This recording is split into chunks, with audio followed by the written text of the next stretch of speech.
22.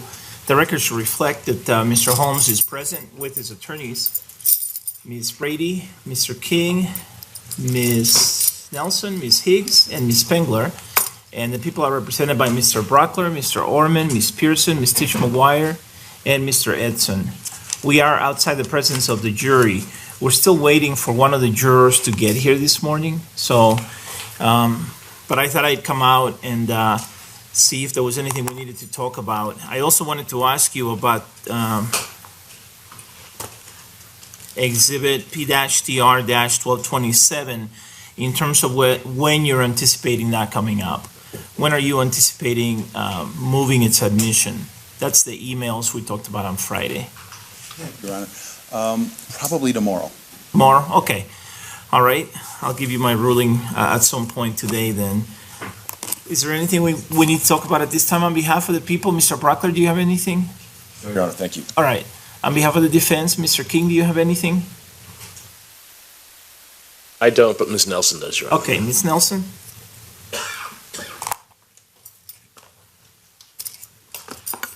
Thank you, Your Honor.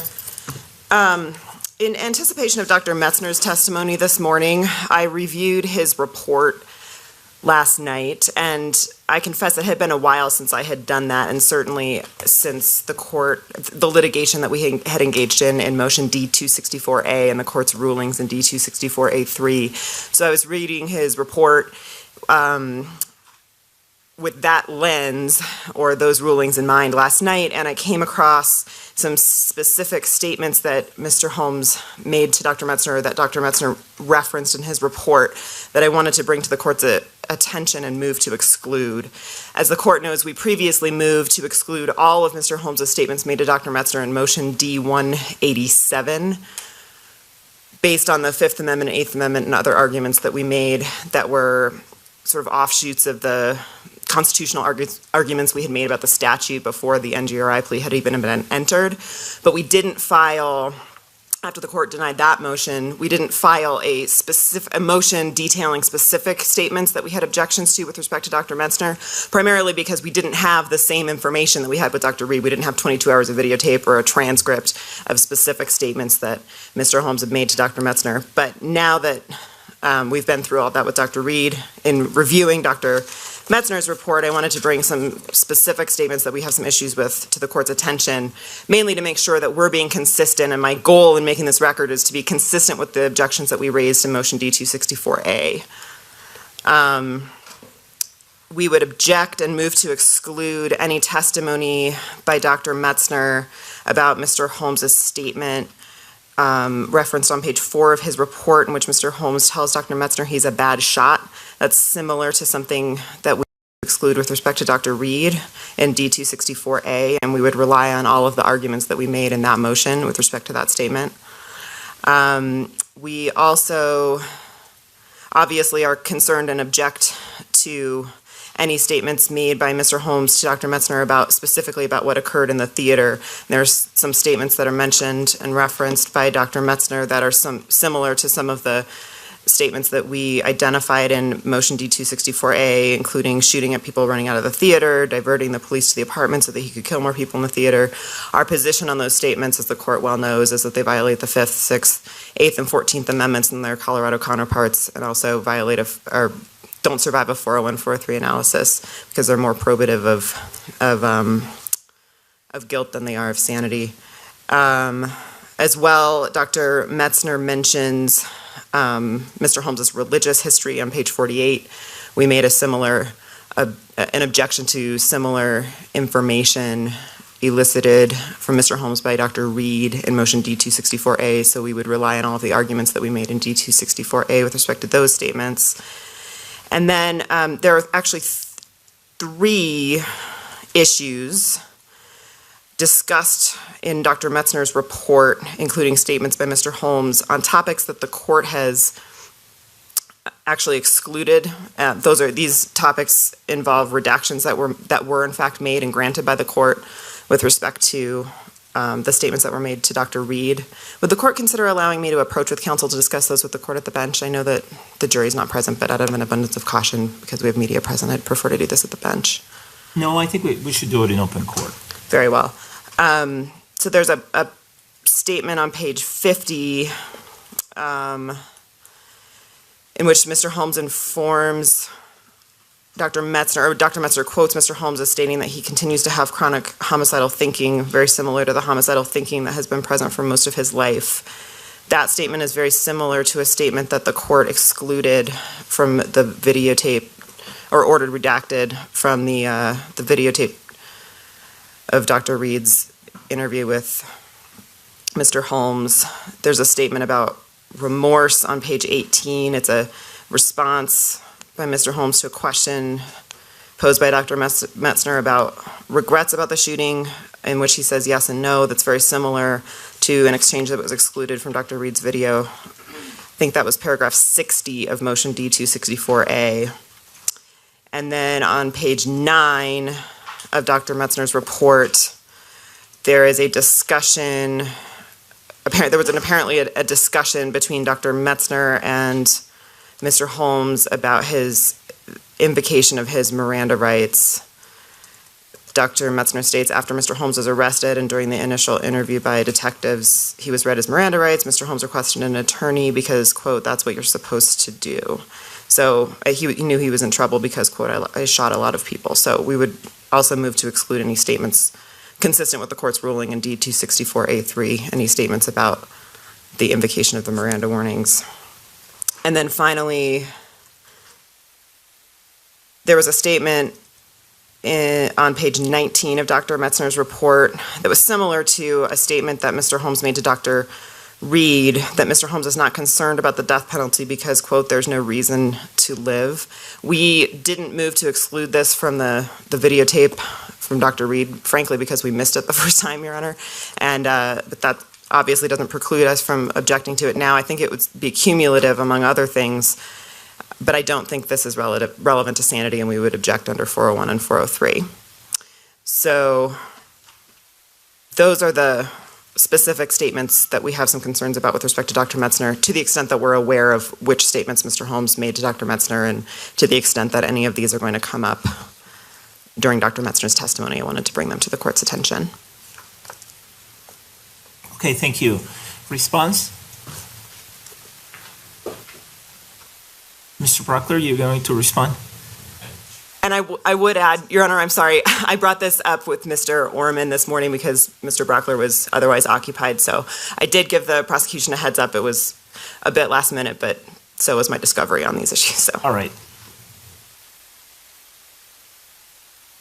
Mr. Brockler. Yeah, Your Honor, I was handed a sticky moments before you took the bench that has a sort of a generalized list of what Ms. Nelson had told the court. I can't go into detail on all of them because I haven't had the opportunity to go through the report looking at these individual ones, but I am aware of the subject matter. And I think that the one that Ms. Nelson directed the court to about being a bad shot and all the statements about the theater, the court's previously ruled on those in relation to a specific objection or motion that the defense filed regarding Dr. Reed. Those same arguments that we made would apply, and I'd ask the court respectfully to rule as it had in Dr. Reed's video. The still having homicidal thoughts part, Your Honor, I mean, the issue of whether or not this delusion exists and is ongoing has been something that both sides have talked about. In fact, Mr. King even got out of Dr. Reed that he still believes today these things. And so I think it's not only relevant, but there can't be a prejudice to something that was addressed not only in that cross, but in opening. This goes to remorse. Mr. King had referenced that he regrets it. He referenced that his client regrets what he did. And now we have a forensic psychiatrist appointed by the state who factors that into his decision about whether this guy has the capacity to know right from wrong based on societal standards of morality, and I think that's part of it.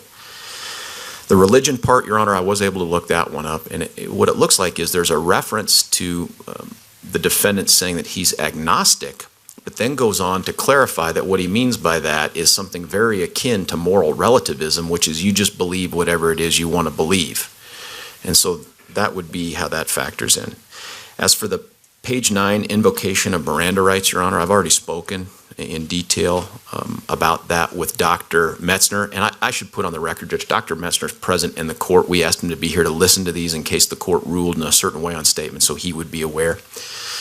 While I think it shows an absolute rational and logical way of thinking, and it certainly shows his presence of mind immediately after the shooting to have requested an attorney, I also think that based on some of the other things that we've agreed to keep out and sort of this third rail nature of Miranda invocation, that I don't have a problem if the court excludes that one. And in terms of not being concerned about the death penalty, while it's consistent with a topic that was addressed and not objected to at Dr. Reed, I don't think it's objectionable, and I don't think it's cumulative. Much of the information that Dr. Metzner got may sound similar or even completely consistent with what he told Dr. Reed, but it factors into a completely different expert who is analyzing this and frankly comes to some different conclusions along the way before we get to the sanity determination. And on that short notice, Judge, that's all I have. All right, thank you. Yes. May I make one brief response? If you go to the podium, please.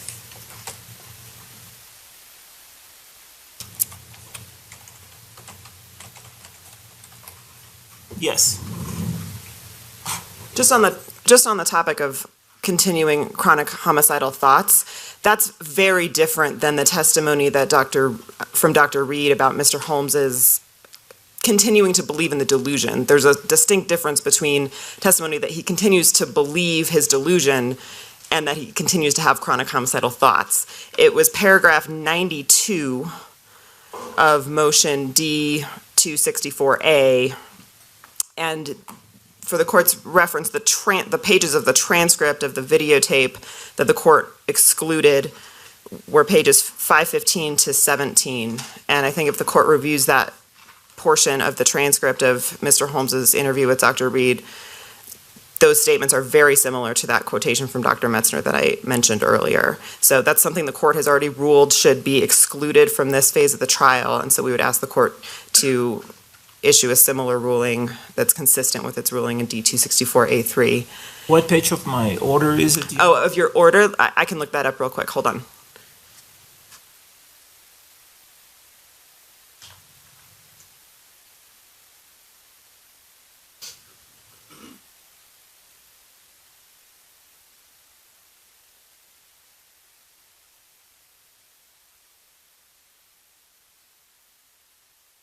I apologize, Your Honor, if the court would just give me just a moment. I know that there were two different parts of the videotaped interviews that the court excluded on this basis. One of them is referenced on page 26 through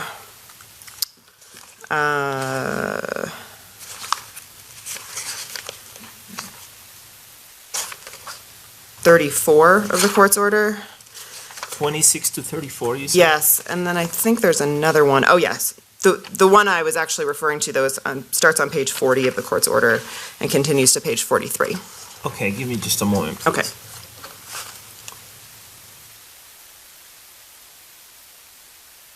And when the court's finished, I have one more thing I forgot to say. Okay.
All right, Ms. Nelson, what else did you want to add? I don't think this is going to be an issue, but out of an abundance of caution, the court ruled in D-246 that Dr. Reed's testimony needed to be consistent with the Colorado Court of Appeals decision in People versus Herrera. Obviously, Dr. Metzner is familiar with the Colorado's insanity statute and the standards for assessing sanity in Colorado. But because D-246 pertains specifically to Dr. Reed and not Dr. Metzner, I just wanted to make a request or confirm that he's familiar with the court's order in D-246 and intends to frame his testimony in the terms consistent with the court's order on that motion. Yes, thank you. I brought this up on Friday at the end of the day, and the prosecution represented to me that they would talk to Dr. Reed and that they had shared with Dr. Metzner all of my orders that are relevant to his testimony. A couple of highlights include the one that Ms. Nelson just mentioned, that Dr. Metzner can testify about the defendant's capacity to distinguish right from wrong based on societal standards of morality, and whether the defendant lacked the capacity to form the culpable mental states required by the crimes charged. But he cannot testify that the defendant actually could distinguish between right and wrong, or that the defendant actually had that the defendant actually formed the culpable mental states. And so that's the difference. The difference is between capacity to do it and actually doing it. Whether the defendant actually distinguished right from wrong and whether the defendant actually formed the culpable mental states will be questions for the jury. And all the experts can talk about in the Colorado law is capacity. And so that ruling with respect to Dr. Reed applies equally with respect to Dr. Metzner. Additionally, Dr. Metzner cannot talk about the fact that I found his examination to be inadequate and incomplete, and therefore appointed a second examiner to conduct a sanity examination. So that whole topic must be avoided. There should be no mention at all of any of the court's findings with respect to the first examination. The fear is that the jury will hear what the court thinks about Dr. Metzner's evaluation, and that's what we're trying to avoid. So anything having to do with the court's credibility findings or the court's findings of the adequacy of Dr. Metzner's examination, all those topics should be avoided. And by the way, Ms. Nelson, I'm assuming the defense is not objecting to Dr. Metzner being called to testify about his examination by the prosecution on the basis that I found the examination to be inadequate. Is that correct? Yes. Okay. All right. Thank you. So these are a couple of the rulings that come to mind, but whatever other rulings I have issued that apply to Dr. Metzner's testimony must be complied with and must be followed. In terms of the objections that were raised, or the motion to exclude that was raised earlier this morning, it would have been nice to have this raised earlier. We had a lot of litigation in this case, a ton of pretrial litigation. I have ruled on hundreds of motions. I think the defense was up to about 300 or close to 300 motions. The prosecution filed more than 100. I've issued hundreds of orders in this case. I made thousands of rulings in this case. And during the 2 years before the trial, more than 2 years before the trial, this should have been raised. Raising it on the morning before Dr. Metzner takes the stand makes it difficult on the court. Dr. Metzner wrote, I think, a 69-page report, including, I think, some of the actually, that may not have included the attachments. I can't remember now, but I remember that it was a very lengthy report he submitted. And there's no way that on the morning of trial, minutes before he takes the stand, I can go and review that again. I've reviewed it in the past, but I can't take the time to do that now. I can't take the time now to review my order that I issued with respect to Dr. Reed, Order D-264, small a, 3. That's a lengthy order, over 50 pages long. I've reviewed it a few times. I reviewed it recently, but had I known that this motion to exclude was going to be made, I would have taken the time to go through it again. I would have taken the time to go through the transcript of Dr. Reed's interview again. Even if it had been raised on Friday, it would have given me a little time to do some of that, but it's being raised on the morning of the testimony, minutes before Dr. Metzner takes the stand. Dr. Metzner is here actually in the courtroom just waiting to take the witness stand. And so it's untimely in that sense. It's not untimely in the sense that Dr. Metzner has not testified yet, but I haven't heard of the reason why this wasn't raised earlier in a timely fashion. So that's the first thing. The second thing, in terms of the merits of the request, I'm going to be consistent with my previous rulings with respect to Dr. Reed, and I'm going to try to do my best to be consistent. Again, given the short time that the defense has given me, and given the fact that I don't have time right now to review all these things that I mentioned a moment ago.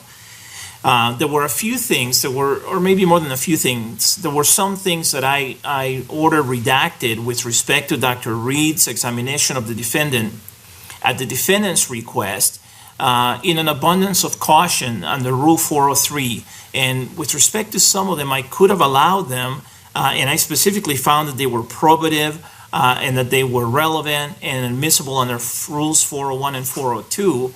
But in an abundance of caution, I kept them out under Rule 403. And some of these things could have been allowed also just to show the type of evaluation that Dr. Reed conducted, not for and not for any other purpose, but for that purpose itself. But in the end, I concluded that there was certain information that I thought I needed to redact in an abundance of caution, and so I ordered that. And I'm going to try to be consistent here. But I want to make sure that I think as my order shows, and I'm referring to my order D-264 small a-3, these were close calls for me. And this, I was, again, in ordering redactions, proceeding in an abundance of caution and trying to be careful in terms of what information might have an undue prejudice for the defendant, or what information could have an inflammatory effect on the jury, and comparing that to the probative value of the information, keeping in mind that, frankly, all of the questions by Dr. Reed were questions that were asked as part of his examination, and I think theoretically I could have allowed the whole thing without any redactions, because it went to the evaluation that he conducted, whether some of the questions bore fruit or not, and whether some of the questions ended up providing or eliciting answers that he later found to be significant or not. They were still questions that he asked as part of his examination, and the jury, I think, was entitled to know what questions he asked and what type of examination he conducted in order to assess the reliability of his examination and in order to evaluate his opinions. With that being said, the first request is to the defendant's statement that he's a bad shot. I allow that with respect to Dr. Reed. With respect to Dr. Reed's examination,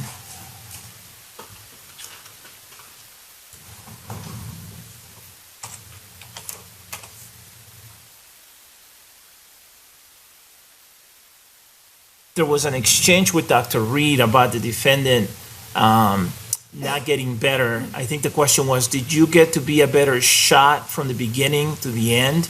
And the defendant responded, no, I stayed a terrible shot. And then he chuckled at that point. And then Dr. Reed asked, stayed a terrible shot? Okay. So that was the exchange that was in question in motion D-264 small a-3.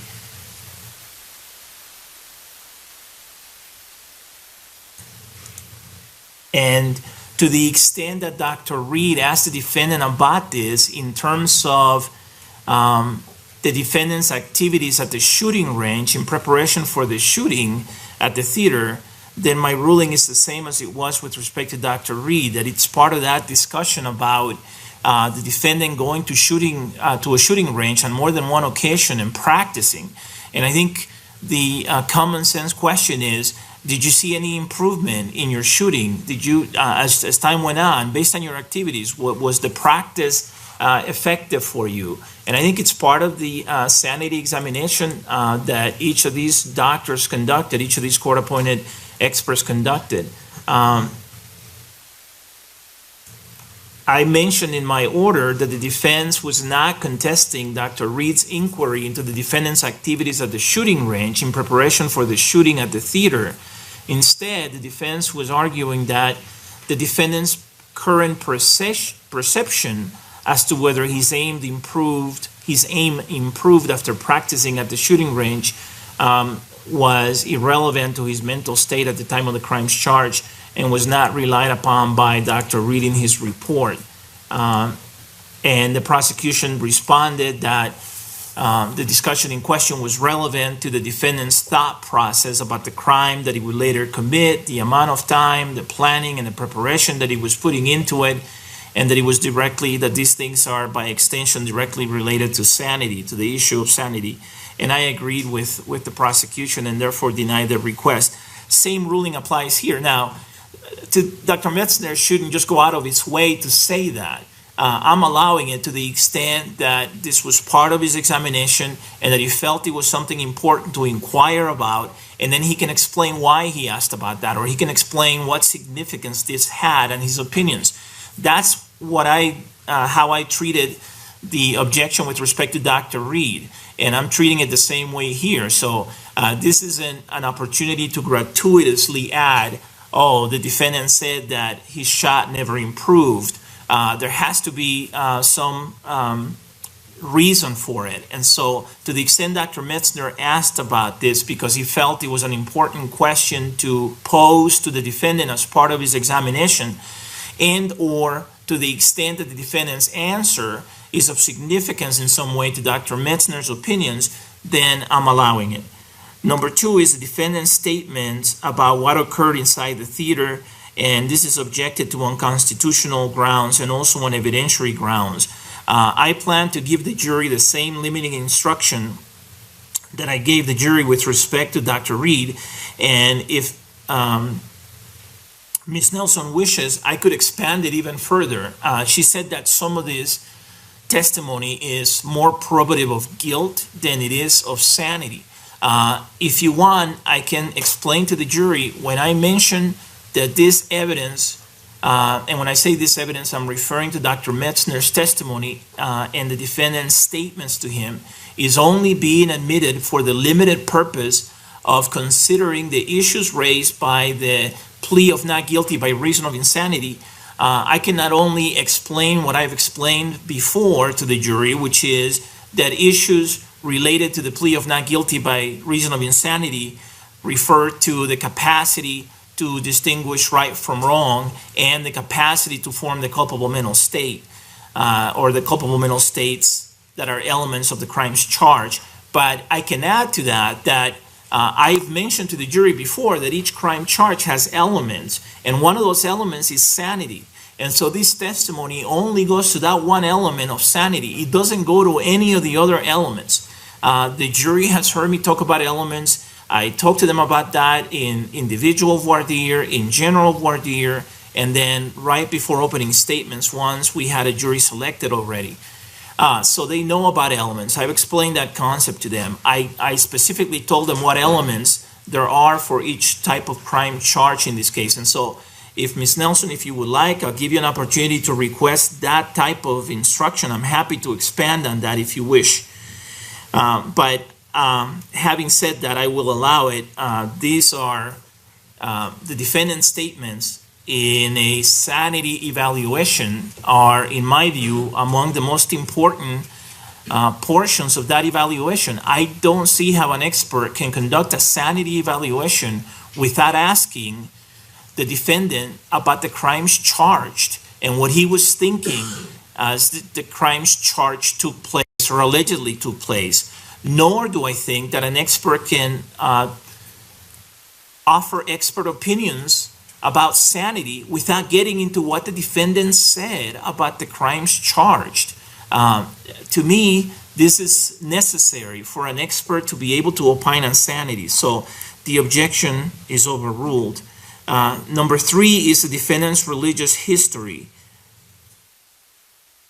And Mr. Brockler said that after the defendant says that he's agnostic, that he then clarified that he was referring to moral relativism. I have previously excluded the defendant's declaration in an exhibit. I think it was one of the either Match.com or AdultFriendFinders.com exhibits where he declared that he was agnostic. And to me, there is some probative value to him saying that he's agnostic, but given what the jury has already heard from Dr. Reed about religion and the defendant's religious beliefs or lack thereof, I don't think allowing information that he's agnostic adds all that much probative value. So I will sustain the objection as to use of the word agnostic. And Dr. Metzner is here in the courtroom. Obviously, he can speak about moral relativism to the extent that the defendant said that that's something that he believed in. He can speak about other things related to religion. I allowed the videotaped interview Dr. Reed did to include some discussion of religion. There was a lot of discussion of religion, but never anything where the defendant just said, I am agnostic. I think the defendant talked to Dr. Reed about how when he was younger, he went to church with his parents. His parents used to have to bribe him, as he put it, to go to Taco Bell afterwards to get him to go to church. His mother was particularly religious, but his father wasn't really into it, and he himself was never really into it.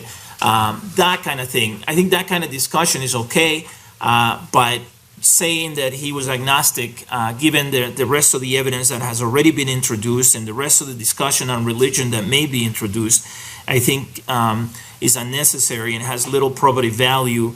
And I'm concerned that someone on the jury who is particularly religious may find that to be upsetting, or may find that to be something that has an inflammatory effect. And so I am keeping it out under Rule 403.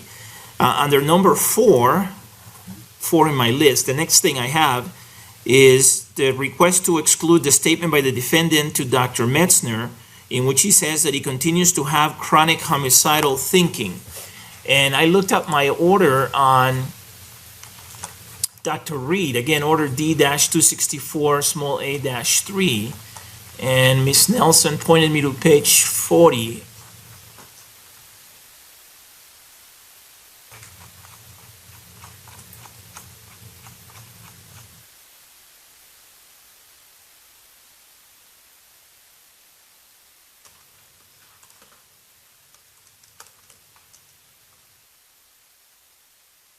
And this was a section on thoughts of hurting people.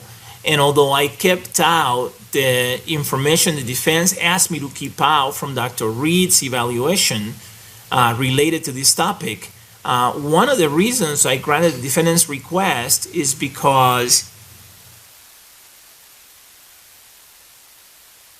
before the challenged exchange, the defendant had already indicated to Dr. Reed that the shooting did not stop his suicidal or homicidal thinking.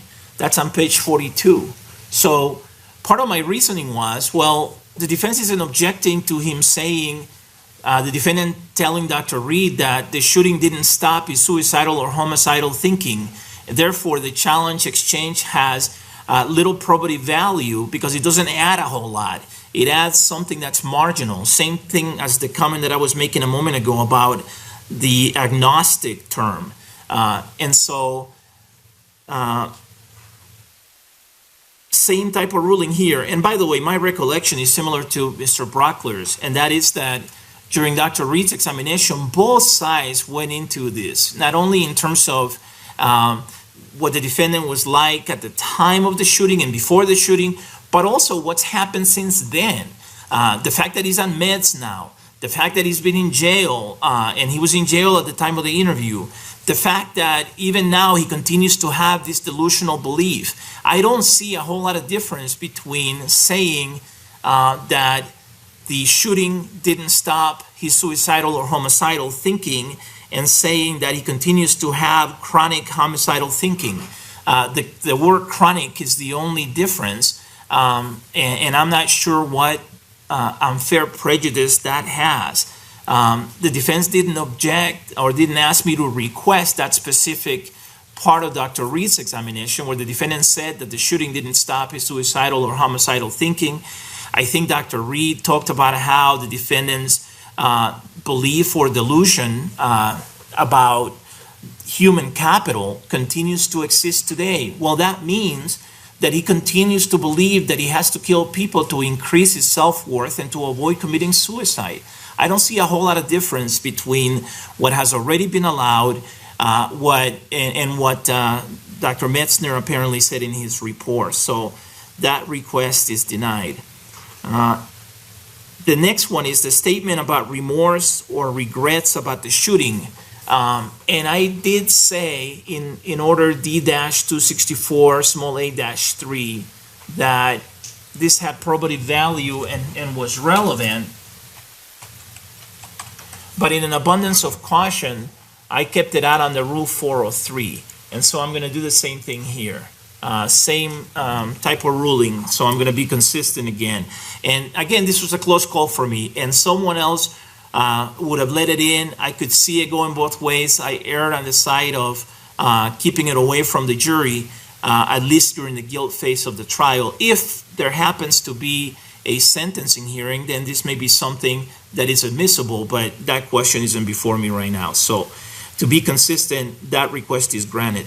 The next one is a discussion about Miranda Rights, and that request is granted as well. So Dr. Metzner, anything related to Miranda advisements is out. So no comments about how the defendant invoked his Miranda rights or how he asked for a lawyer.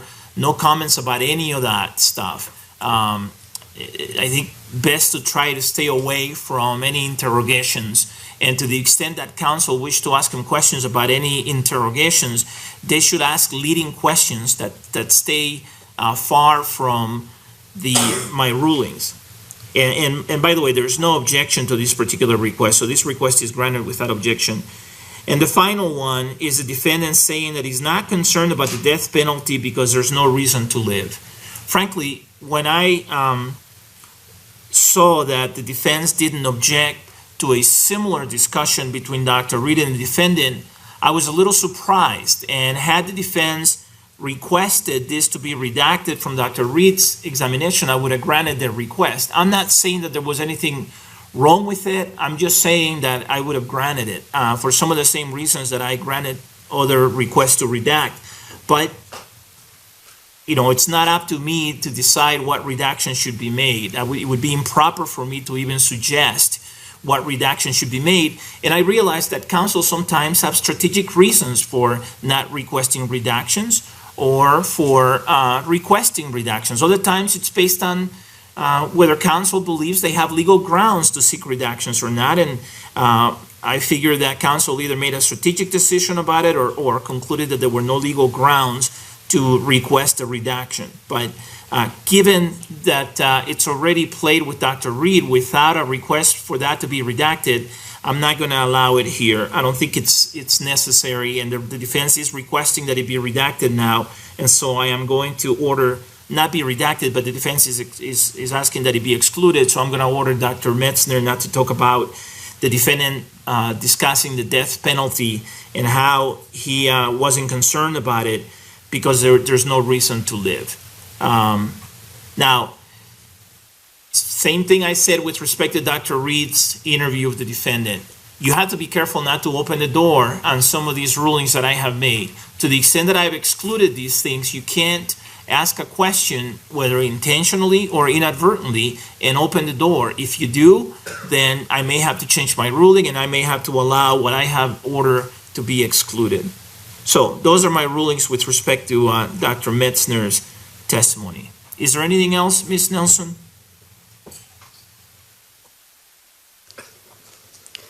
Not at this time, Your Honor. All right, thank you. Is there anything else from the people?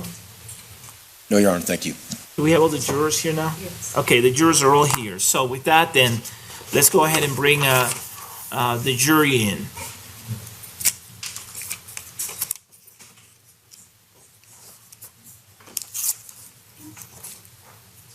And Dr. Metzner, if you're asked a question that you're not sure you can answer without running afoul of one of my rulings, just say that. Just say, I don't know if I can answer that question based on the court's rulings or something. And then counsel will know that they can lead you or change the question. If we need to take a break, we will. If we need to have a bench conference, we will.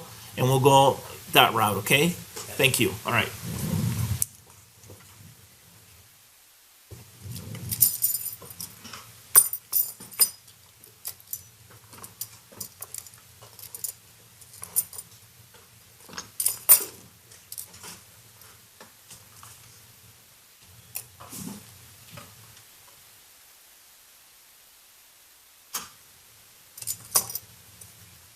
Your Honor, while we're waiting for the jury, Yes. with respect to the limiting instruction, the expansion on the limiting instruction the court proposed, without waiving any of our objections and maintaining our position that a limiting instruction is insufficient to cure the constitutional issues, we would respectfully request that the court give the limiting instruction as expanded and proposed by the court. Okay, I will. And I'll tell them that this applies the same to Dr. Reed's testimony.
Please be seated, everyone. Good morning, members of the jury. How was your weekend? Good, great, okay. I'm glad. We had good weather for the most part. It seems like it rains every day or every other day, but for the most part, we had good weather. Thanks for coming back. Thanks for your patience this morning. As I have mentioned before, there are times when the lawyers and I have to talk outside your presence about administrative or scheduling or legal issues. And so we do it, and I appreciate your patience. Thank you for being as patient as you are. All right, with that then, Mr. Brockler, you may proceed by calling your next witness. Thank you, Your Honor. The people called Dr. Jeffrey Metzner.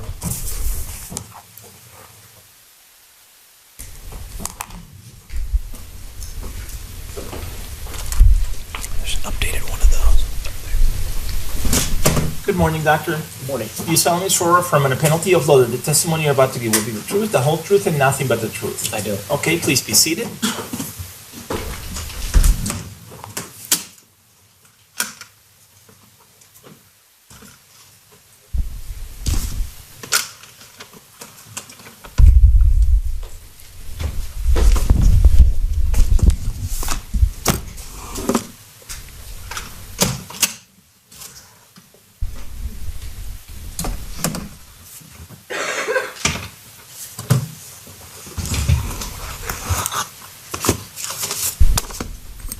Could you please tell us your full name for the record and spell your first, middle, and last names? Jeffrey Lee Metzner, Jeffreyleemetcner. Mr. Brockler, you may proceed with your direct examination. Thank you, Your Actually, Honor. before you do, Yes, sir. Yes, sir. I'm going to give the jury a limiting instruction. Members of the jury, the court has admitted the testimony of Dr. Metzner only for a limited purpose.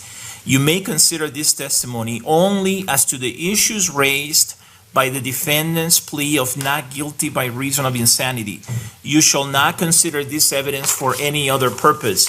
As I have mentioned to you before, when I say or when I refer to the issues raised by the defendant's plea of not guilty by reason of insanity, I mean issues related to two questions. Number one, whether the defendant was so diseased or defective in mind at the time of the commission of the act as to be incapable of distinguishing right from wrong with respect to that act. And the word wrong there refers to moral wrong as measured by societal standards of morality. And number two, whether the defendant suffered from a condition of mind caused by a mental disease or defect that prevented him from forming a culpable mental state that is an element of a crime charged. And as you know, there are two culpable mental states that are elements of the crimes charged in this case. After deliberation and with intent is one of them, and the other one is knowingly.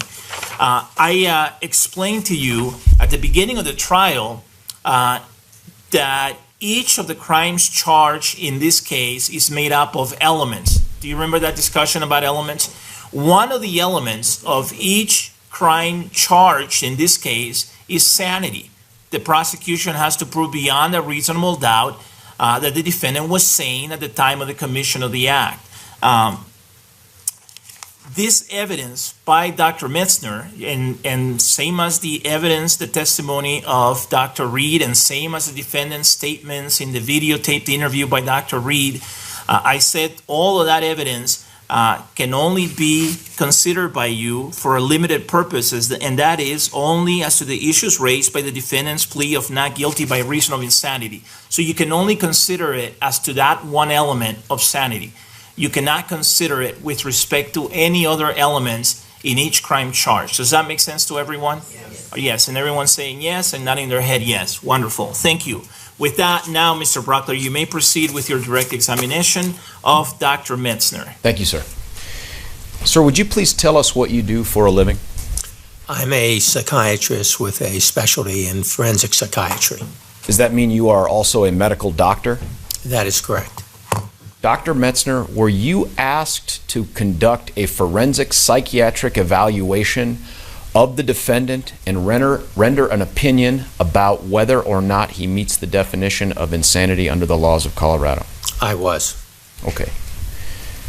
I want to talk to you about a couple different things. One, I'd like to start off with talking about how you get to be a psychiatrist and how you got to be in a position to do this. We're going to then talk about your methodology for how you conduct and how you did conduct this, and we'll talk about some opinions as well, okay? Yes. First thing I want to ask you, though, is were you hired by the prosecution to conduct this psychiatric evaluation? No, I was court appointed, and the appointment came through the Colorado Mental Health Institute at Pueblo. Is that what we might colloquially call the state hospital, the state mental hospital? That is correct. Okay. What I'd like to do, sir, if I could, is approach with People's Exhibit 1226, Your Honor, if that's permissible. Yes. Take a look at that, sir, and tell us if you know what that is. Yes, this is a copy of my curriculum vitae. Is it current? Yes. Now, is this a fair and accurate representation of the education, publications, honors, committees, all the things that make up your expertise? Yes. Your Honor, I'm going to move for the admission of People's Exhibit 1226 into evidence. Is there any objection, Mr. King? No, Your Honor. All right, without objection, People's Exhibit P-TR-1226 is admitted. Now, Doctor, while this may contain the listed items, what it doesn't do is help us to understand what they mean or what their significance are. Would you agree with that? Correct. Let me ask you to start off with this. How did you become a psychiatrist? Well, first I had to get go to undergraduate school. I then went to medical school. I went to the University of Maryland Medical School, and I graduated in 1975. I then did a psychiatric residency and medical internship at what used to be called the University of Colorado Health Sciences Center. And that was for 3.5 years. I did an additional year, optional year, at the forensic division of what used to be called the Colorado State Hospital, where for a year I was treating people who had been found not guilty by reason of insanity or had been found incompetent to proceed. I did that for a year.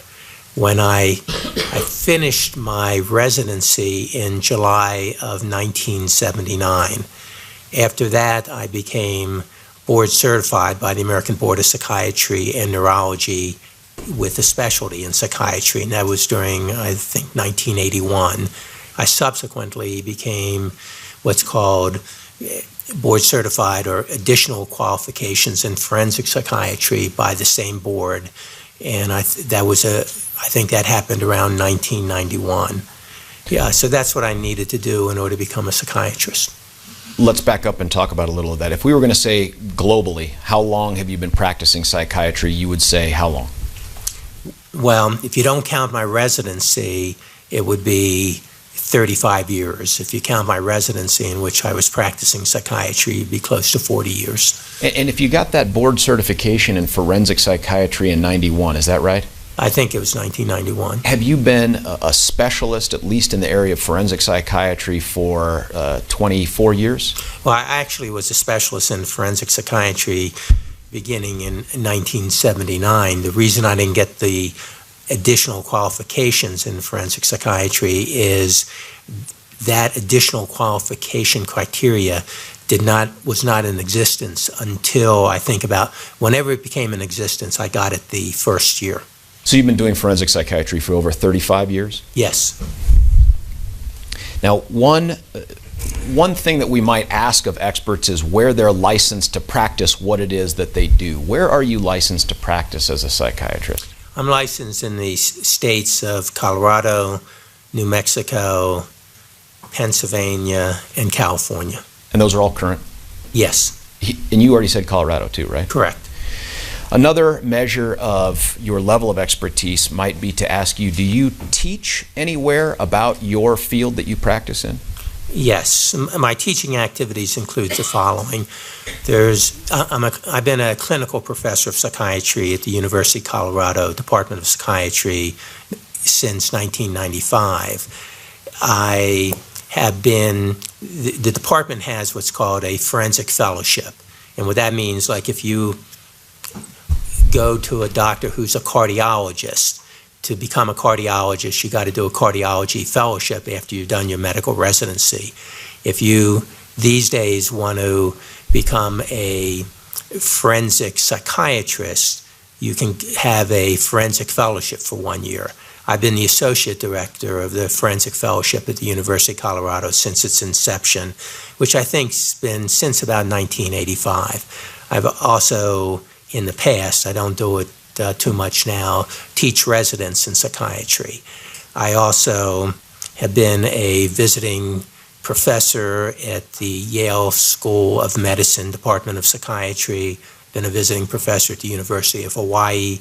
I've been a visiting professor at the University of Massachusetts. And I also do presentations both at the American Psychiatric Association national meetings as well as the American Academy of Psychiatry and the Law, which is the premier organization in this country for people who are forensic psychiatrists. I see a couple pages of professional society memberships and organizations that you belong to. Are there ones that you think that are particularly relevant to what you're going to testify here to today or that you did in this case? Yes. Which ones? The two most relevant is the American Psychiatric Association. That's the national professional organization for psychiatrists in this country, which has between, I think, about 35 to 40,000 members. And then the American Academy of Psychiatry and the Law. that is the National Organization for Forensic Psychiatrists, which has a membership of about 2,000. In those two organizations, in the APA, the American Psychiatric Association, I was chair and a member of what's called the Council on Psychiatry and Law, and that's the committee that deals with forensic issues nationally.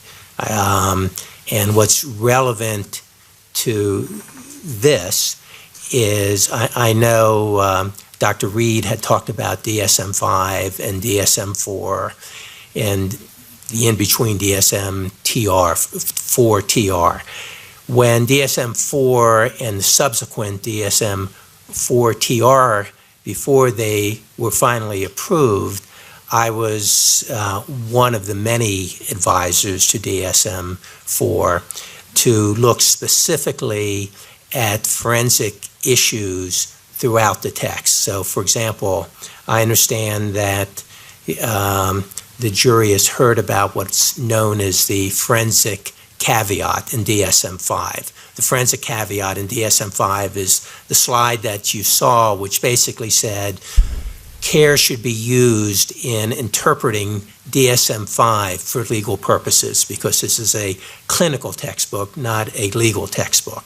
Well, part of that caveat is I was one of many people, for example, who reviewed in DSM-4 the chapter on schizophrenia to make sure that it wasn't going to include text that wasn't consistent with the caveat that be careful about how it's used legally.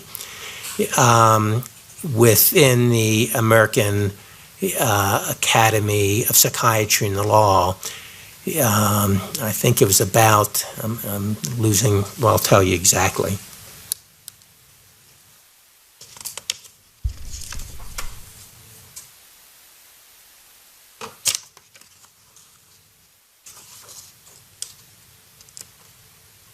And Doctor, so the record's clear, you've taken a moment to review your curriculum vitae. Correct. With the American Academy of Psychiatry and Law, is also known as APPLE because of the abbreviations. I was president of APPLE from 2000 to 2001. During my year of presidency, APPLE has guidelines for a variety of different things relevant to forensic psychiatry. One of the guidelines was guidelines in performing sanity evaluations. And during my year, before my year and after my year, but during my year, I was involved in the writing of those guidelines. You helped draft the guidelines for how to do a forensic sanity evaluation, is that what you're saying? Correct. Are they still in use today? Yes. I'm going to ask you to distinguish for us between what we've called forensic psychiatry and clinical psychiatry. But first I want to ask you, do you have experience as a clinician, as a clinical psychiatrist? Yes. For the bulk of my career, I've done clinical work. In the 80s, I had a fairly large inpatient practice. I've continued to have a very small outpatient practice now.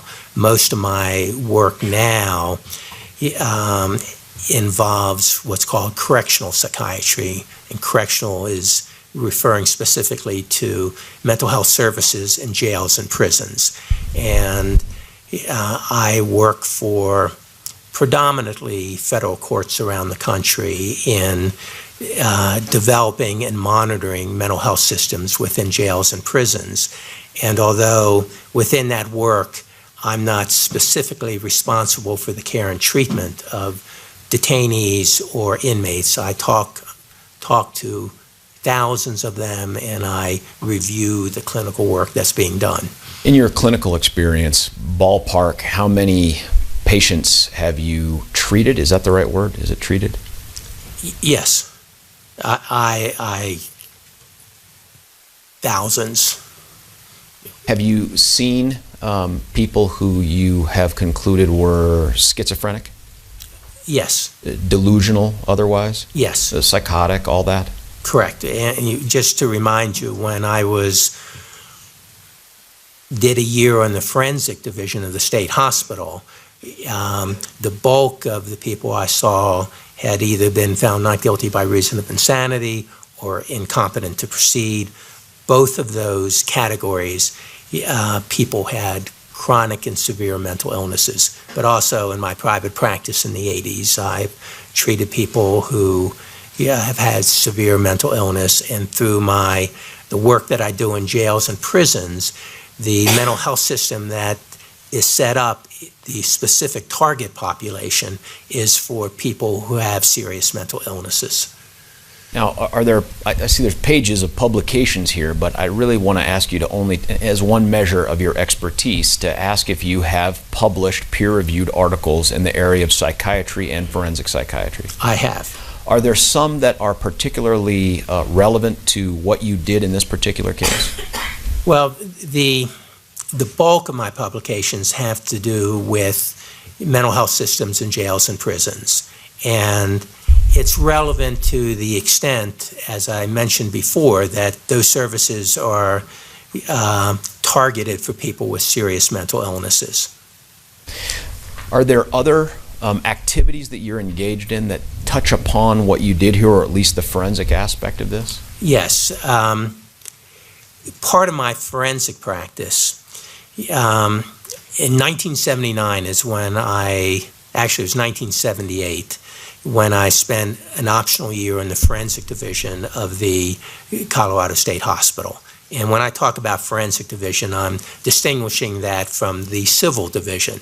Civil division are people who don't have criminal conduct or alleged criminal conduct that resulted in their commitment. That's the civil division. The forensic division is if you have criminal conduct or alleged criminal conduct related to your mental illness that requires hospitalization, you would go to the forensic division. So part of what I did during that year is, besides providing treatment, I would do what's called observation cases. And what that means is courts from around the state would send people to the forensic division to do a sanity or competency evaluation. And so I did many of them during that year, but once I finished that year and finished my residency, I have consulted to the state hospital ever since that time, generally on a monthly basis. During the 1980s, most of my consultation was doing sanity evaluations or competency evaluations. And between doing that down at the court, down at the hospital, and in Denver, part of my private practice involved doing sanity and competency evaluations that were either court-ordered or were at the request of defendants or were at the request of the prosecution. And so I've done hundreds of sanity and competency evaluations, which obviously have some relevance to being able to do this kind of sanity evaluation. The bulk of those, if not all those sanity evaluations, are applying Colorado state law about sanity to what you were doing? All of them. When I talk about doing hundreds, I'm talking about in the state of Colorado. Just to touch real quickly, I see a bunch of pages here on book chapters you've done too. Do those also get peer-reviewed? Book chapters get peer-reviewed, but not with the same intensity as journal chapters. Okay. Have you received honors in your field for what you do? Ones that you think are particularly highlightable? Yes, I have. I've received national honors by the American Psychiatric Association, by the American Academy of Psychiatry and Law, and by the National Commission on Correctional Health Care. And most of those honors have focused on my work within correctional psychiatry. Now, you've talked about doing hundreds of sanity evaluations. Have you ever been recognized as an expert in a court in the areas of psychiatry and forensic psychiatry? I have. How many times? I've lost count, many times, well over 50. And in courts other than just Colorado state courts? Yes, I've been, I'm trying to think what states, California, New Mexico, Hawaii, state of Georgia, New York, Massachusetts, New Hampshire.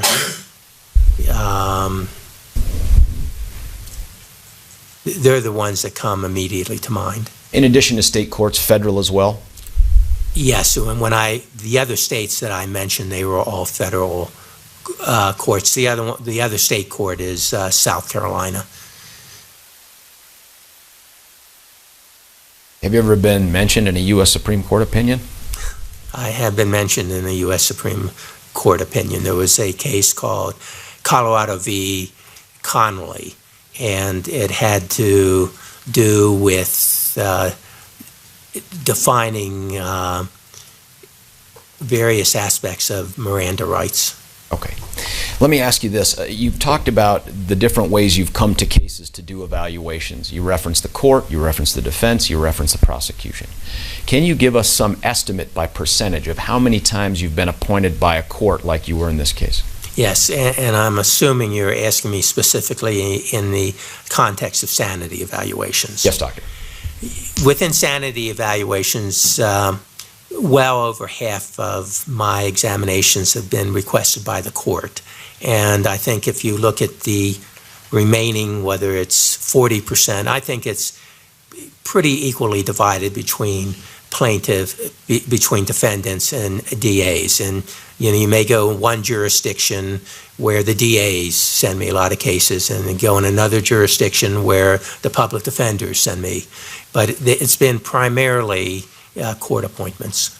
Have you found and testified that criminal defendants were insane under Colorado's laws based on your forensic evaluations of them? Objection, relevance. Overruled. I have. And you've also testified, I'm sorry to catch you in mid-drink. You've also testified that when appropriate, they've been sane. Correct. Leading. Overruled. It's a follow-up to the last question. Correct.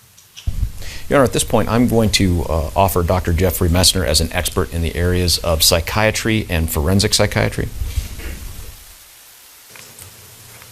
Do you have any objection? I do not.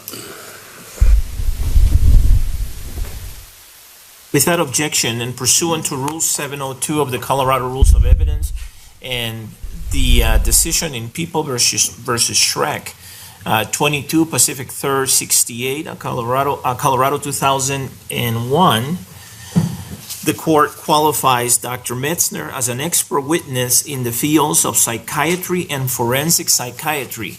That means, members of the jury, that he now has been qualified to render expert opinions. Let me give you in the fields that I mentioned, let me give you the instruction that I've given you in the past with respect to expert witnesses. You're not bound by the testimony of a witness who testifies as an expert. The credibility of an expert's testimony is to be considered as that of any other witness. You may believe all of an expert witness's testimony, part of it or none of it.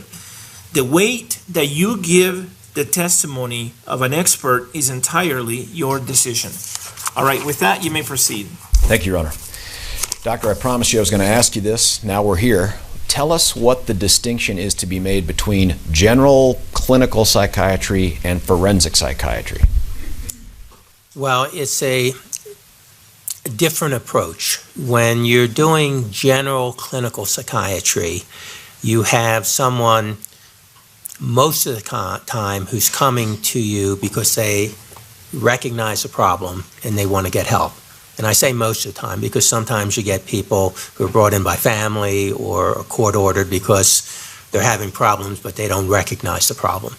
And so one of the goals that a treating clinician would have is to establish what's called a therapeutic relationship with the patient, and they're a patient, and you have a doctor-patient relationship in which the assumption is, if I'm the treating doctor, I'm here to help you, and the other assumption is that what you're telling me is accurate because you want to get help. And my ethical duty is to do what's in your best interest. That's clinical That's a clinician, whether it's a psychiatrist or a psychologist or other mental health clinician. A forensic psychiatrist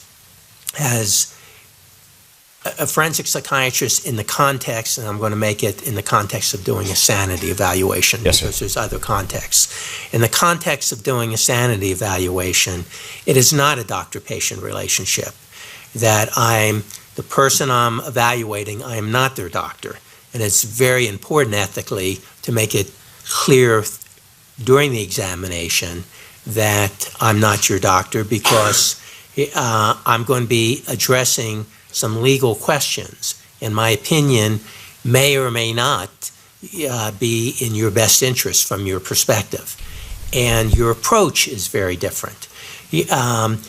In doing a sanity evaluation, for example, it's extremely important to have face-to-face interviews with the person that you're evaluating to ask relevant questions. But you don't stop there. You got to get as much information from other sources to help not only structure your interview, but also to help determine the reliability of the information that you're getting from that person. So is there a different approach in terms of preparation to how you conduct the sanity evaluations for a forensic setting versus how you would deal with a patient on a clinical level? Yes. So, for example, when I see someone from a clinical perspective, I may have only had a brief phone contact with them to get a very general idea of why they're coming to see me. And then I don't know anything about them in general until they show up. And then, I start the diagnostic evaluation, which may, maybe I'll have 3 interviews and maybe it will be 3 hours, and that help me formulate a diagnosis and formulate a treatment plan. In a sanity evaluation, it's extremely uncommon that before I go see someone that I haven't gotten police reports and reviewed police reports and had past medical records, past psychiatric records before I even start the examination to help me prepare to structure my interview to highlight some questions. And I don't go in assuming that everything that I hear from the person that I'm interviewing is going to be reliable. Let's talk about that. Now, did you generate a 69-page report that covers what you did and your opinions in this case? It was actually a 128-page report. It All right. was 69 pages of a summary of my examination, and then I had appendices that were relevant to my examination, that some of which I relied on. Okay, let's then start talking about methodology here. Do you remember when you were appointed to conduct the sanity examination of the defendant in this case? I think that the appointment occurred in April of 2013 is my memory. Tell us what you did and how you went about doing it leading up to ultimately the decision to interview the defendant and assess him face to face. Well, the first thing I did is reviewed the court order to make sure I was clear on what I was being asked to do. That's a great place to start then. Tell us what your understanding of from the aspect of determining sanity under the laws of Colorado, what it was you were tasked with finding. What's the standard for sanity? The standard for sanity, as I understand it, is there's multiple prongs to the sanity statute. The first one is, did the defendant have a mental disease or defect? That's really the first question you got to address. What at the time of the commission of the alleged crimes is, at the time of the commission of the alleged crimes, the defendant suffer from a mental disease or defect.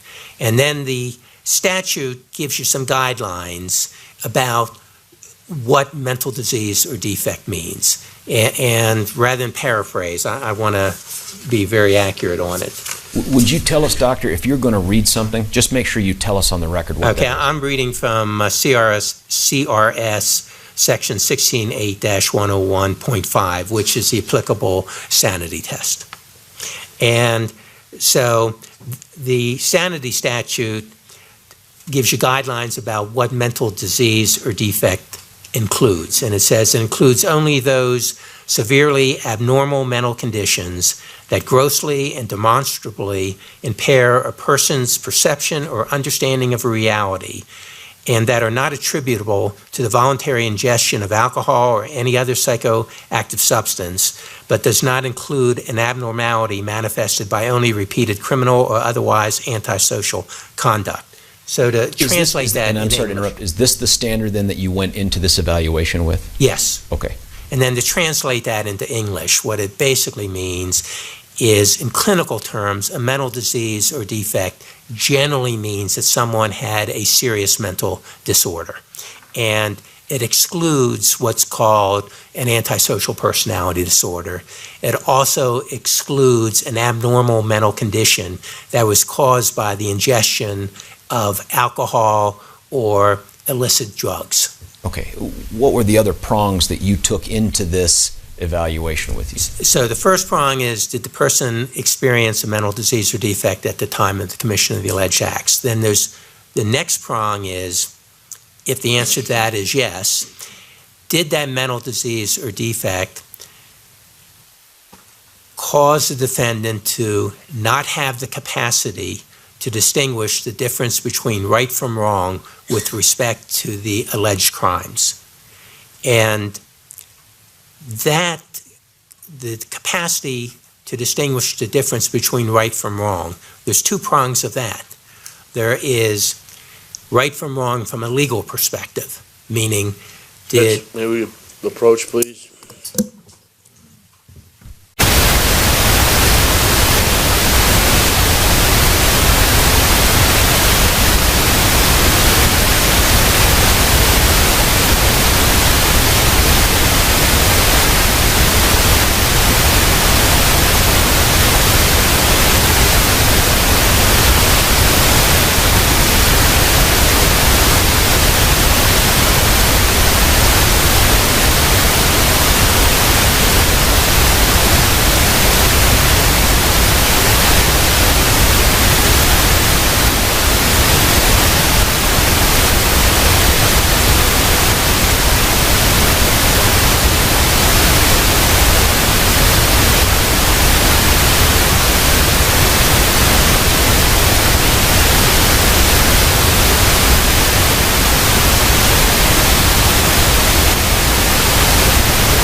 All right, members of the jury, the objection is sustained the last answer is stricken. And so consistent with my instructions to you in the past about anything stricken, you should disregard it. You should consider it as though you never heard it. All right? Let me just clarify for you that I am responsible for giving you the law. And while a witness may tell you what his understanding of the legal standard is as he went about completing his sanity examination, in the end, I'm the one responsible for giving the law to you and explaining it to you. And so you are only to follow the instructions of law that I give you.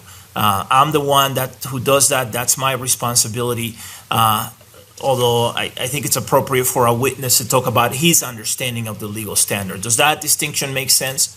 All right. And so in terms of Dr. Metzner interpreting the law to you, you should consider that only as his understanding. In terms of the last part of the last exchange, because I've stricken the answer, let me just clarify for you that under Colorado law, the test for insanity is a two-part test. We've talked about this before.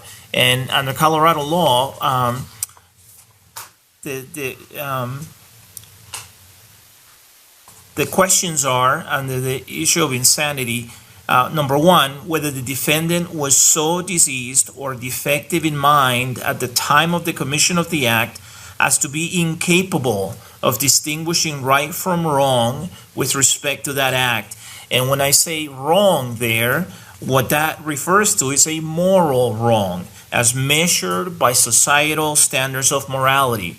And number two, whether the defendant suffered from a condition of mind caused by a mental disease or defect that prevented him from forming a culpable mental state that is an element of a crime charged.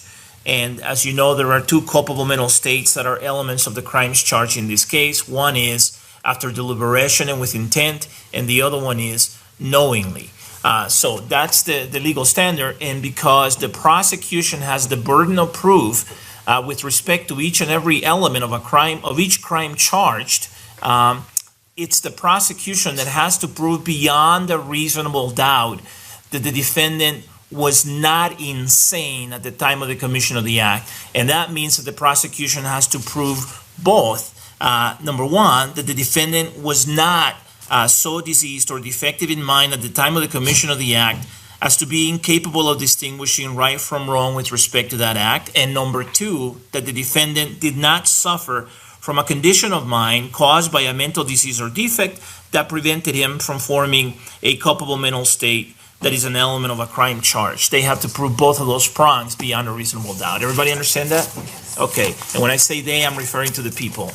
All right. With that explanation, Mr. Brockler, you may proceed. Thank you. Doctor, let me do a better job of asking you the question in terms of what your understanding was.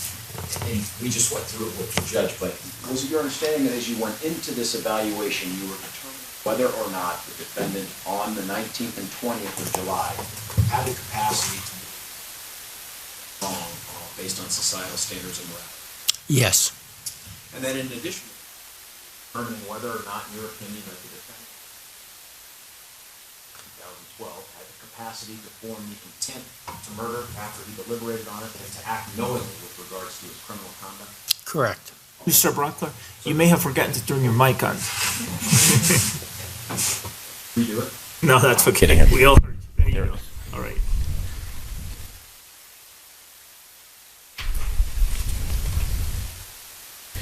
When you go into, I hear the difference already. When you go into a process like this, Dr. Metzner, we heard from Dr. Reed, for instance, that he says he goes into it looking for evidence of insanity. Do you take a different approach? Well, yes, a somewhat different approach, although I don't think the methodology between us is that much different. I look for not only whether someone lacked the capacity, but at the time of the commission of the alleged acts, I also look for whether they had the capacity at the time of the commission of the alleged acts. Because if you had the capacity, then you didn't lack the capacity. Sometimes it's hard to prove that you lacked the capacity, but if you can show that the capacity was there, that answers the question.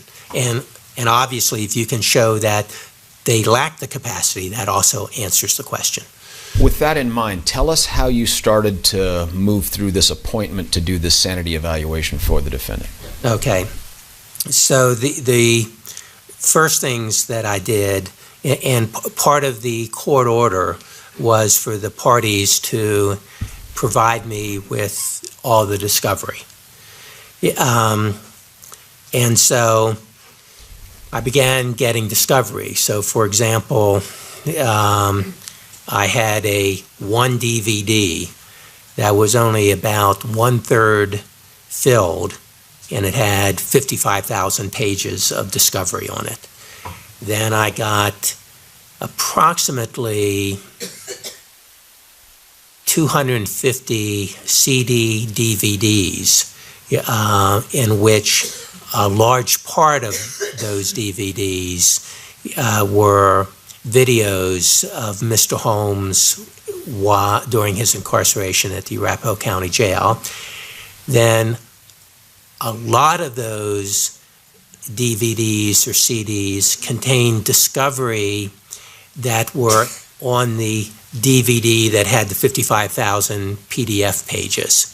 And then some of them had other information, such as all the medical records of all the victims in this case were on those DVDs. So I got all that, and then there's also the CDs and DVDs also had audio tapes of various interviews and 911 calls, etc. And that was a little overwhelming initially to get all that material. And so the next thing that Doctor, forgive me for interrupting. Have you ever, in these numbers of cases you've talked to us about, have you ever received this much information in advance of a forensic interview of a defendant ever? Not for a sanity examination, nothing ever even close to that. And frankly, in terms of the report that you described, have you ever generated a report that big? No. Okay. So you have this size of stuff you've described. How did you tackle it? So what I then next did is I contacted both the public defender's office, the attorneys, public defenders, and the district attorneys, and said I would like to meet with them to talk about the discovery, talk about from their perspectives what are the key issues. So I did that next. I happened to meet with the DAs first because the DAs called me back first. And so I met with the district attorneys, and one of the more useful documents I initially got was a transcript of the preliminary hearing, and which gave me a pretty good summary of the events. And then I asked both the DAs and I also asked the public defenders to highlight for me in this discovery things that I should be sure not to miss, and to hear from what their concerns are. And when I say concerns, what's favorable from their perspective, what's not favorable from their perspective. So I would have that in my mind in preparation for my evaluation. You did not just rely upon what attorneys told you to do in terms of what to look at, right? That's quite correct. And then, and included in this massive discovery was past healthcare records, and not just past healthcare records, and I know the jury's heard some of this, interviews from graduate school applications, interviews with school teachers in college and in elementary school. And I then also compiled a list of any mental health clinician who had, at the time prior to my seeing Mr. Holmes, had either treated or evaluated Mr. Holmes, Why was that important, doctor? I'm sorry to cut you off. Well, because they saw him at a time closer to July 20, 2012 than myself. My first interview, which I'll get into in a minute, wasn't until I think it was August 7th of 2013. So it's important to hear the closer to July 20, the more accurate you can get of his mental state at that time. So I decided I wanted to call them all and talk with them. And that included, obviously, Dr. Fenton and Dr. Feinstein. And it included, I think it was about 9 psychiatrists at Denver Health Medical Center where he was treated beginning, I think it was November 12 of 2013. After this event? After that event. I'm sorry, did you mean 2012? Yes, thank you, 2012. And that was no small feat at that time to contact, it was easy to contact the clinicians. It was difficult initially for them being willing to talk with me because there was all sorts of legal issues. But through the court, that got settled, and I eventually, prior to my first interview with Mr. Holmes, I talked with all the treating clinicians, including Dr. Mosier and Dr. Sather from the Arapahoe County Jail, all the clinicians at Denver Health Medical Center. I also was given permission by the defense to contact Dr. Rachel Gurr, who had performed a psychiatric examination. I also contacted Dr. Robert Hanlon, who was a neuropsychologist who, at the bequest of the defense, had done neuropsychological testing. I also contacted Mr. Holmes' parents and were... I'm sorry, and I don't mean to cut you off, but I want to ask you, why was it important to you to speak to his parents? Well, his parents obviously knew him the longest, and should be able to provide a lot of information around his mental state. Doctor, did you feel like it would have been sufficient for you to just rely upon just all that 50,000 pages of discovery you described and the videos and the pictures without talking to any of the people you talked to? No, for a number of reasons. For example, there in those 55,000 pages, and just as an aside, it was 55,000 pages that I reviewed as part of my examination. Since I've completed my examination, I've looked at another 40,000 pages of discovery that has subsequently come up. But to answer your question about the 55,000 pages, there are clearly things in there from witness statements and police reports that turned out to be inaccurate. And so that's why you want to follow up on, certainly if there's a particular statement that looks very relevant, to the extent that you can follow up on the reliability of that statement, that's important. And that's why it's helpful to interview the people that I talked about. When you talk about earlier about the difference between forensic psychiatry dealing with someone and clinical psychiatry dealing with a patient, is this part of that, I guess, pre-interview corroboration that you're looking for to help you figure out where you're going to go with the defendant? Yes.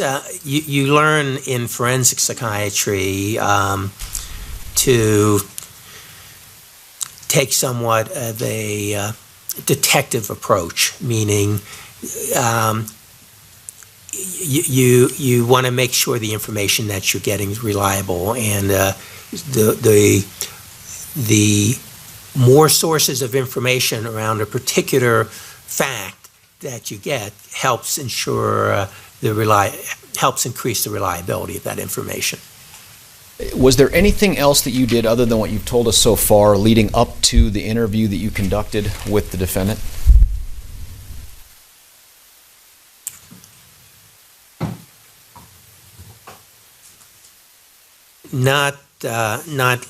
Oh, well, I just want to highlight, in the discovery.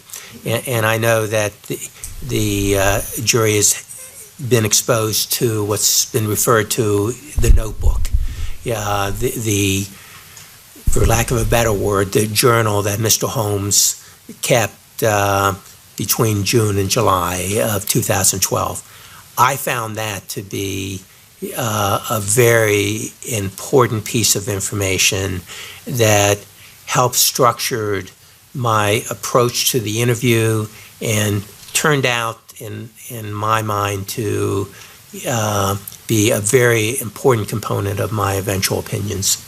How much time did you spend in terms of hours, and I'm not looking for precision here, Doctor, preparing for the interviews that you conducted with the defendant in August of 2013? Over 100 hours. Now, how many times did you go see the defendant to interview him? I saw Mr. Holmes, I think it's 5 times. Let me just... And again, you're referring, sir, to either a report?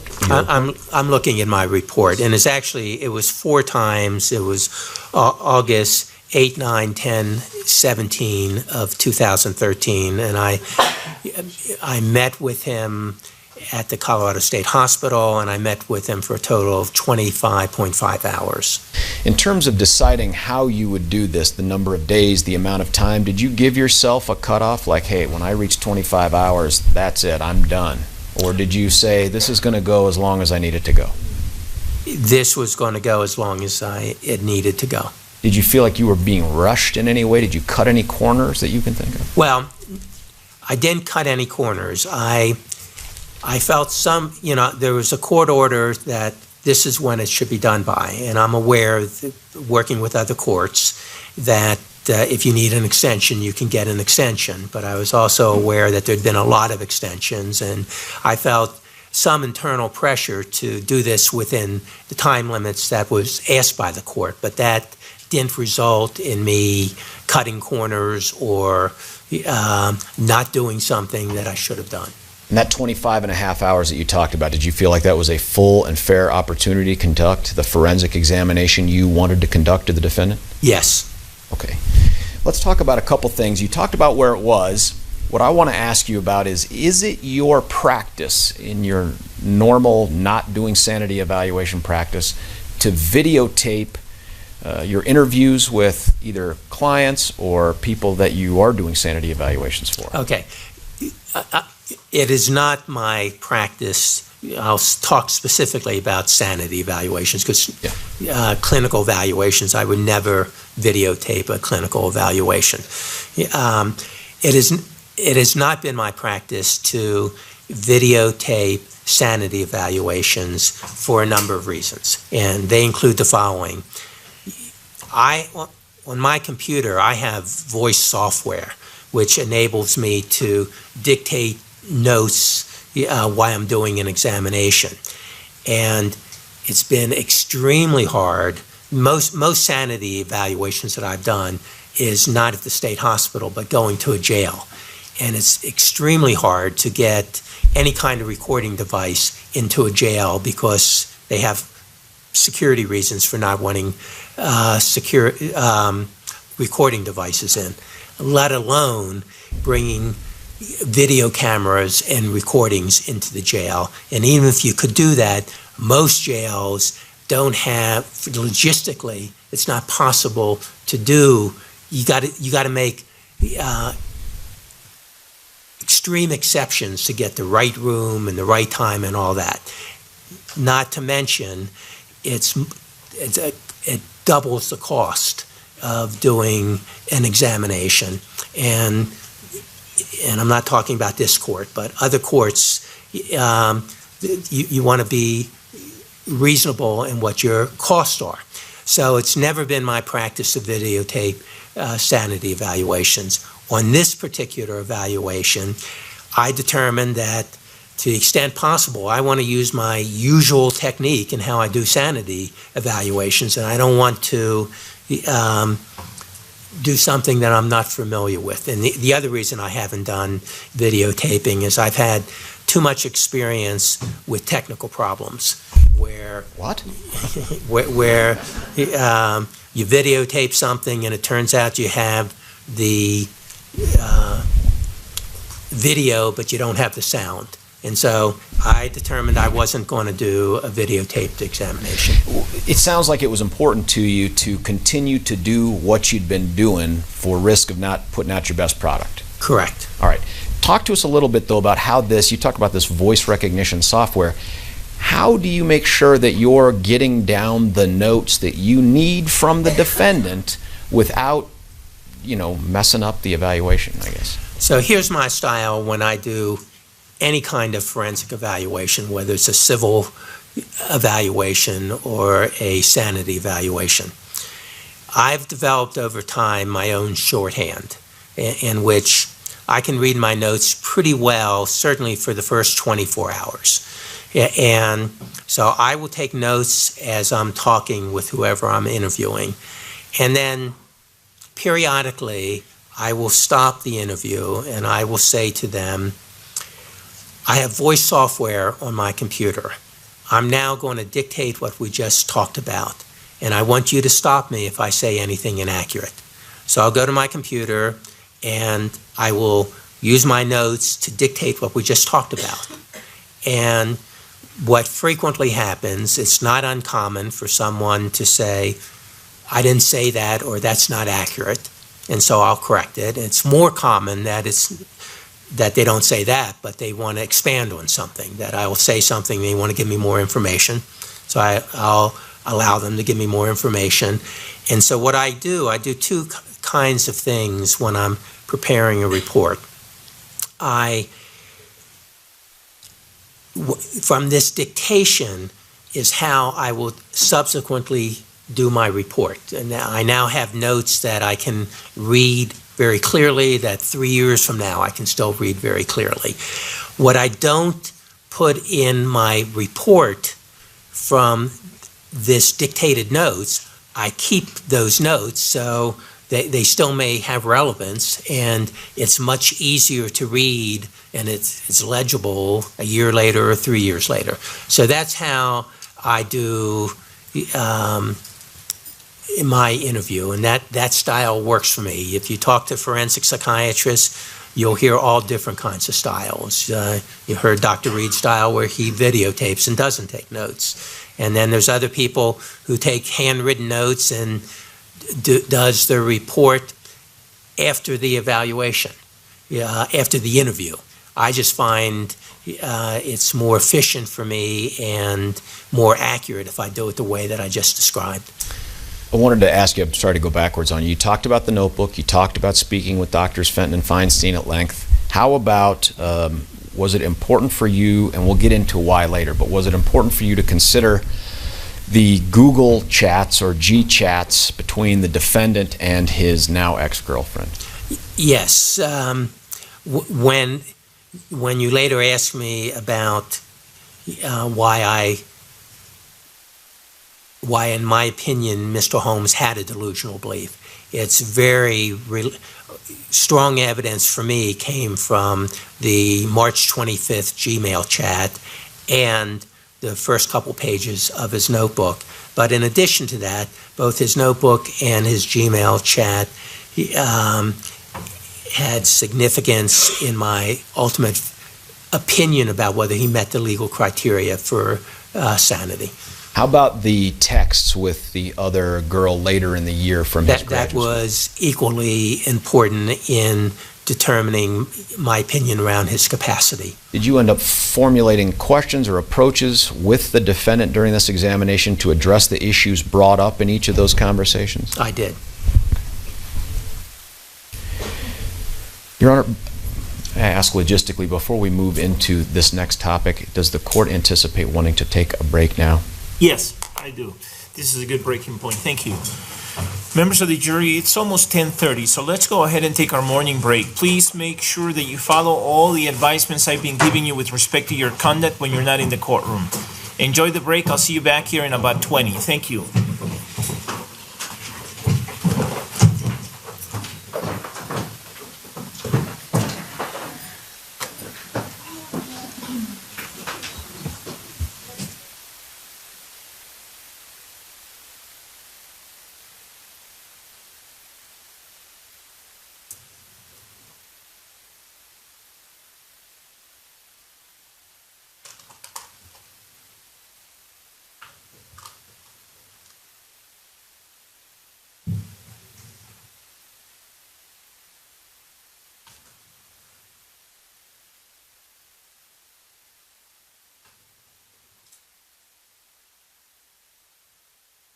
Please be seated, everyone.